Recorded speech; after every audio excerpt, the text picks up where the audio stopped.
উপস্থিত হয়েছেন আমাদের অত্যন্ত সুপরি বাংলাদেশ সোসাইটি বিভিন্ন জায়গায় উনি এখনো সমাজকর্ম আমাদের সেবা করে যাচ্ছেন। জনাব কাজী আজম, উনার জন্য একটা হাততালি হবে। জনাব কাজী আজম, কাজী সাখাওয়াত হোসেন আজম আমাদের মাঝে উপস্থিত হয়েছেন।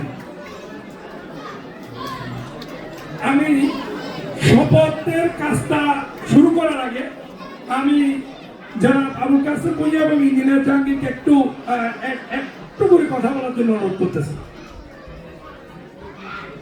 সম্মানিত বিশ্ববাসী, শুভ সন্ধ্যা। আজকে খুবই আমাদের আনন্দ দিন।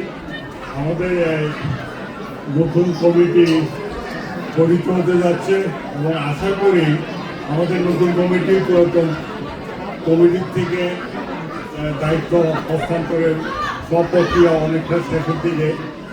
আমি আশা করি এরা আমাদেরকে আরও ভালো দিকে আগে নিবে এবং বিশ্ব সমিতি আমি আবারও বলবো আজকে এই অনুষ্ঠানে বিশেষ করে আমি অনেক আনন্দিত, যেটা আসলে বাসা